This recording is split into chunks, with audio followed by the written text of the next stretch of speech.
It's the mechanical action of the sand wearing out the coins Doesn't happen as often. is much less than in wrecks which are shallow. It was just broke and washed downwind. Normally are flowers and some precious liquids like oils and perfume. That's why also in the ionic clay to hold her, to stay there in position. Walking around the Candelaria town, which is beautiful in front of the sea. Hello everyone and welcome to Underwater Adventures with Alex Mirabal. Today we have another episode of the series Enigmatic Artifacts that have been identified many years later. So let's dive into it.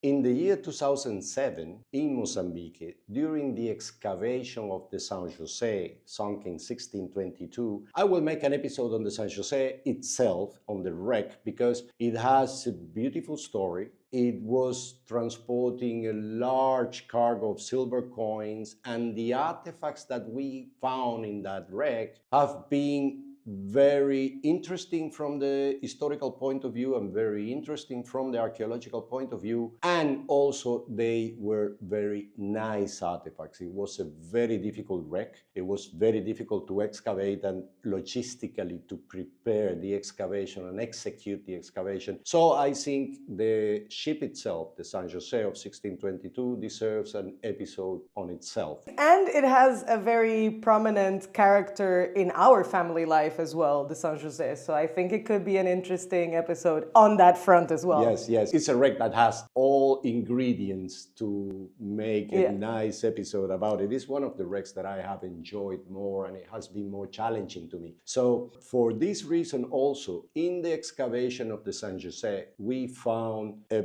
beautiful bronze cannons, 4 beautiful bronze cannons that helped us a lot in the identification of the wreck and the study of the artillery at that moment in Portugal. The São José was a very prominent ship within the fleet that was going from Lisbon to Goa in India in 1622, and also the amount of silver coins that were lost during the wreckage that we found so many centuries later. They were first a large amount, there were a huge amount of coins. Second, numismatically, they were very interesting to understand the commercial relationships between America and India, for instance, and they were also very pretty coins. They were in reasonably good conditions, most of them, which allowed for a very thorough study of the numismatics of the time. Why were they in good condition? Were they under a lot of sediment or? Yeah, a combination of the sediment that was covering them and also the depth in which they were, because the São José is a wreck which is sunk about 22 meters is the area, 22 meters deep. And yes, even if you feel some strength of the waves down there in very bad weather, the normal is that it's quite calm down there. So at least the mechanical action of the sand wearing out the coins doesn't happen as often. Is much less than in wrecks which are shallower. So makes sense. Yes, I would say that they were the 2 main reasons why the coins were in good condition, and obviously so helpful for us for the research. And one interesting thing that the São José has is that during the almost 3 years of excavation we did in that wreck, very few artifacts of the day-to-day life in the ship were found. So meaning that we found mostly what was cargo and artillery, so the bronze cannons, iron cannons, and the coins, and also a bit of cannonballs. Everything which is very heavy and goes in the hull of the ship was found, and very little, or in that place almost nothing of the daily life of the ship was found. That made me think that we found, and we were exploring and excavating a part of the ship that was carrying these objects, and a second part of the ship, or the upper decks, or the place where these domestic items would be in use, it was washed away a little bit further. For that reason, every time that we found something which was not coins or cannons or cannonballs, that was not obviously cargo, it was very interesting for us, and we paid special attention to that. There was few examples, like a little ceramic bowl, broken, but a little ceramic bowl that even has apparently has the letters SJ, which could be for São José. I can say that, it's my imagination trying to find some sense on it. We found the beads of a rosary, and we also found this little stone table that I mentioned in the Shocking Finds episode about the artifacts you find and you have no idea what they are. So I will talk now about this little table. As it was something that was obviously not cargo, and as I mentioned, it really caught our attention, and we tried to figure out what this was. Sorry to interrupt you, because from the two reasons that you gave just now for how the artifacts managed to stay as in an equilibrium, in an anaerobic environment, equilibrium as much as possible, then I would struggle. I mean, you gave another explanation just now, but then I would struggle to understand why are we not finding the smaller, lighter items, since it's so deep, and in an overall statement the currents are not, or the movement of the currents and the water is not as harsh as it would be in other places. So you would think the artifacts would stay put, but that's why I found it so interesting that another explanation could be that those items were held in a different boat, or in a different side of the boat that is not where you were. I think that the heavier part of the ship, with the cannons and the coins and the cannonballs, and there were also some big lead ingots. So the heaviest part of the ship ended up in the place we found first, and then the upper part of the ship, it was just broke and washed downwind and deposit all these artifacts a little bit further. Also, we have to have in mind that this ship was sunk in a battle, and by the description of the Padre Jerónimo Lobo, the priest that described the entire battle, the ship was really heavily damaged. So you can assume that in the moment of the sinking, it was already kind of dislodging. It was just falling apart. And the action of the waves and stuff really pushed a part to some place, and the heavier part stayed in the place. Yeah, no, it makes sense. Did you guys look behind you as well? I don't know if that makes sense, asking it like that, but you understand what I mean. We looked downwind. We actually found what we believe is a second part of the ship, because it has some elements that indicate that. We didn't excavate it, so this is still a theory. It's an assumption we are making, that this is the missing part of the ship. But it needs to be excavated and researched to see if we are right or not. And I assume that in that part will be all these artifacts that they are missing from the original site of excavation.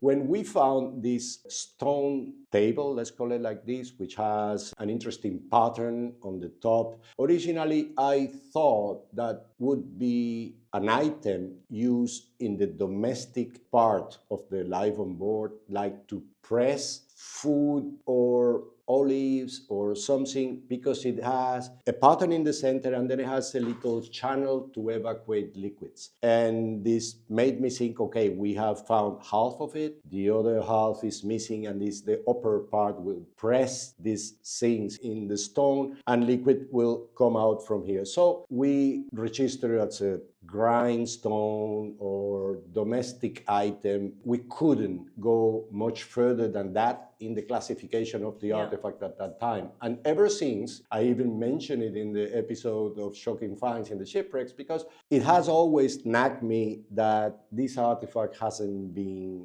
resolved. It hasn't been identified, and I'm always thinking, what could it be? Well, much later, after 2007, when we found the artifacts and we conserved it in the lab and we put it on display, many years after the discovery of this artifact, I have been talking to friends and colleagues, and they have mentioned the possibility of being part of a Shiva Lingam, Indian Shiva Lingam. The Shiva Lingam is a ceremonial object that is an abstract symbolic representation of the Shiva god, and it is made goddess. Well, goddess. Goddess. Sorry. Well, that we will discuss now. No, I actually don't know. Is she not a goddess? Because it's always referred to as feminine, and I just assume, okay, cool, okay. It has no gender. Okay. So that's part of why the Hindu Shiva Linga object is the way it is, because it's made by normally two parts. The yoni, which is the plate that is underneath, that is something similar to what we found, so this grind table, and the lingam, which is like a stone cylinder that goes on top of the yoni. Okay, this one is the male part of the object, and the yoni is the female part of the objects, and they exist in conjunction. It is all together, it is male and female together in the same object. And they use this, it has a ceremonial use. They make offerings, normally are flowers and some precious liquids like oils and perfume. That's why also it has a little channel to evacuate these liquids. The theory of the Shiva Linga, or the yoni, the lower part of the Shiva Linga, being our object, it is valid, it is very interesting. The ship was engaging the visits every year to India, which would make complete sense. But it has also, this theory, it has also some points in which I am a little bit weary. Skeptical. Skeptical. Because first, it's a very crude and rustic object. It's not anything that could look ceremonial. When you do something representing your god, you don't treat it so carelessly and make just something like, okay, let's do it, and we have to finish by midday. And it probably looks more of a daily use, the way that it was made. And now you're reminding me of the back of the Jesus statue that we found, that you found. You found. And yeah, that's, as an archaeologist for you, maybe that's a very easy distinction to be like, okay, probably not ceremonial if it's not a super decorated or super well treated object, probably more on a day-to-day side of the spectrum. Yeah, makes sense. You see, when you see these objects, you see if they are mainly made for an utilitarian use. You know, they are made to be used. They don't need to be exceptionally pretty. But when you are pondering the possibility that it's a ceremonial thing like the Shiva Linga, this takes importance. It takes importance that the object is so rustic, that it doesn't have decoration, it is not profusely decorated as most of them. But okay, this is one of the aspects. And the second aspect is that the lingam, the cylindric stone that goes on top of it, it needs a sort of indent or a hole in the yoni plate to hold her, to stay there in position, which it doesn't have. It doesn't have even a small mark where this second part of the object where it locks would have been, at least to stay in the same position when you put your offerings and when you put the liquids on it. So yes, it could still be a very low profile Shiva Linga, but it made me think that it could also be another thing. And possibly the answer came to me a couple of weeks ago. I was in the Canary Islands in Tenerife, and I went there with your mother to the bank, and she needed to do something in the bank. And when she was inside there, I was just walking around the Candelaria town, which is beautiful in front of the sea. I was just walking around and sightseeing, waiting for her. I was just sightseeing and making time.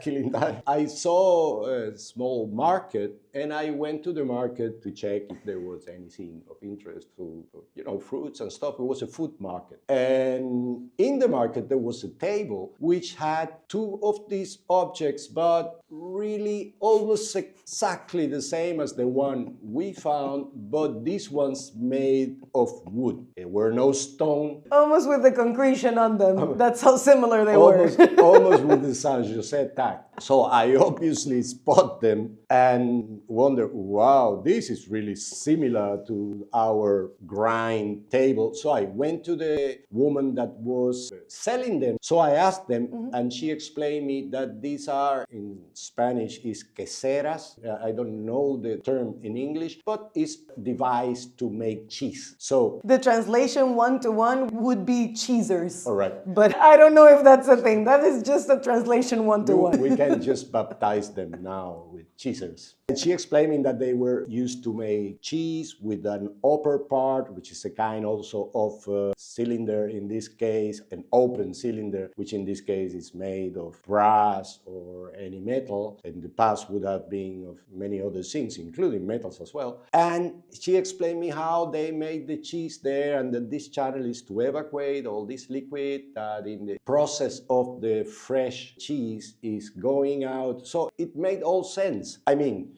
I cannot yet say that what we found in the São José is 100% is 100% a cheeser, but I don't think anyone can say that, but sure. no, but if I have now to incline and to guide my research between the Shiva Lingam and domestic item used to make cheese, well, I would be inclined a little bit more to the last one, because also the same way that the São José had connection to India every year going in the fleet, in the same sense, Portugal and Spain has been connected since ever, and they are one by the side of the other. So the tradition of making cheese this way in the Canary Islands or in other areas of Spain probably was as well in Portugal, in some areas in Portugal. So it would make all sense that they on board had this kitchen instrument to prepare cheese, I assume, just in the first few weeks of the trip when they still have fresh milk, or when the milk start getting bad and closer to cheese, and they to produce the cheese and not lose the milk. It could be. And I'm bringing this artifact because first I was super happy in this apparently lost time walking around and checking on the market that I came across this thing that could eventually solve. Obviously, this was a couple of weeks ago. I now want to resume the research in this kind of artifact because now I have a new lead, which I think it will take me closer to what actually could have been that stone table. And I wanted to bring it to you because, again, the coincidence that if you are attentive to these kind of details and you like your job and you are with these questions always open in your mind, yes, when you see things like that, you can really strike with an idea and you can write it down. I obviously asked her what it was used for. I took just a couple of photos and then came back home. I wrote it down. For me, it's stimulating and it's very motivating seeing that after so many years, remember this was recovered from the São José in 2007. We are in 2024, so it's quite some years in the middle, that you can still come up with something that could be the answer that you don't know. I wanted to tell you this story. I hope you guys enjoy it the same way I did. And if you like the video, please give it a like, subscribe to the channel if you haven't done it, share it with your friends, and let's keep on diving.